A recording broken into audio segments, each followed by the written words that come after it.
أعوذ بالله من الشيطان الرجيم بسم الله الرحمن الرحيم يا أيها النبي اتق الله ولا تطع الكافرين والمنافقين إن الله كان عليما حكيما. Ini ayat pertama. Kata Allah Subhanahu wa taala, ya ayyuhan nabi, wahai sang nabi, ya. Apa ilmu yang bisa kita ambil dari potongan ini? Ayat ini ditujukan kepada Nabi Muhammad SAW. Tapi dalam kaidah tafsir disebut ini adalah khitab khas yurida bihi am. Ya. Khitabnya kepada Nabi, tapi yang diinginkan adalah kepada seluruh orang Islam. Kalau Nabi saja disuruh begini, apalagi yang bukan Nabi gitu ya. Apa kata Allah? Ittaqillah. La ilaha illallah, ngeri. Ya. Wahai Nabi, takutlah sama Allah. Ya. Kalau Nabi aja disuruh takut sama Allah, apalagi kita. Ya. Kenapa disuruh begitu? Kata Allah, wala tuti'il kafirina wal munafiqin. Jangan kamu taati orang kafir dan orang munafik. Ya. Jadi dari ayat ini menunjukkan kepada kita bahwa kita nggak boleh mentaati mereka ini. Ya. Kalau misalnya kita di zaman kita sedang susah sekarang nih banyak bisikan ya Bu, ya bisikan apa? Bisikan untuk maksiat sama Allah, untuk korupsi, ya kan? Untuk nipu, ya. Ada orang dikosongkan rekeningnya sama orang lain, ya, sehingga akhirnya nggak punya lagi. Itu semua dengan sistematis, dengan kelompok, ya. Namanya orang munafik, orang kafir itu caranya seperti itu, ya. Maka jangan sampai ketika kita sedang susah kita kemudian tergoda. Ini Allah mengingatkan kita. La tuti'il kafirin wal munafikin, kepada Nabi apalagi kita, ya. Lalu apa kata Allah Subhanahu wa taala di sini? Innallaha kana aliman hakima. Sesungguhnya Allah itu Maha mengetahui. Alim. Alim itu apa, Bu? Maha mengetahui. Kemudian hakimah, Maha bijaksana. Kenapa begitu, Bapak Ibu sekalian? Ini coba kita perhatikan. Waktu itu Nabi Muhammad SAW itu diancam dengan gabungan seluruh kabilah Arab, ya, musyrik, Quraisy, Ghatafan dan lain-lain. Di belakang orang Yahudi, Bani Quraidah mengancam akan membunuh Nabi SAW. Dalam keadaan terjepit seperti itu, orang-orang munafik menunjukkan gejala-gejala aslinya. Ya, mulai main mata dengan Yahudi, main mata dengan musyrikin. Dalam keadaan seperti itu ancaman kan berarti untuk Nabi SAW dan kaum muslimin.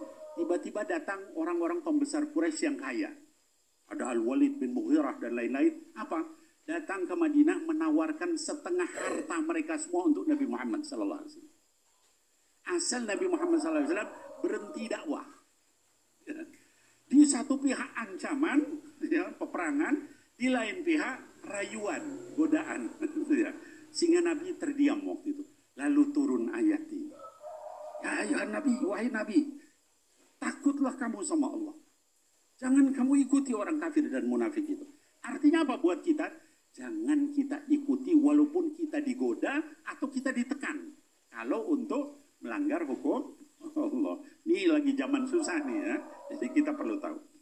Lalu kemudian dikatakan di sini, wattabi' ma yuha ilaika min rabbik. Maka kamu ikuti saja apa yang diwahyukan sama Allah. Tadi kan dikatakan innallaha aliman. Kamu dapat argumentasi orang kafir itu pintar segala, mana lebih pintar dari Allah? Kata Allah. Aliman. Allah lebih pintar. Kamu misalnya ya tapi kan Bib ini harus bijak, harus arif. Mana lebih bijak dari Allah? Kata Allah. Hakimah. Itu teguran luar biasa, ya. Dan ikuti apa yang diwahyukan Allah kepadamu. Innallaha kana bima ta'maluna khabira. Allah tuh tahu apa yang kamu kerjakan. Mereka datang sama kamu, merayu kamu, mengancam kamu, tuh Allah tahu. Kalau kita sekarang, Bib, saya ini lagi susah, Bib. Ini debit kolektor datang terus. Allah tahu. Gitu ya. Tapi jangan kita maksiat. Allah yang nyelesain kok. Ya, apa kemampuan kita? Nggak bisa gitu ya. Kita maksiat juga belum tentu berhasil. Gitu ya. Nah, kemudian kata Allah, wa tawakkal 'ala Allah wa kafa billahi wakila. Dan tawakallah kamu, wahai Nabi Muhammad SAW, kepada Allah. Kita disuruh tawakal, Bu. Apa itu tawakal?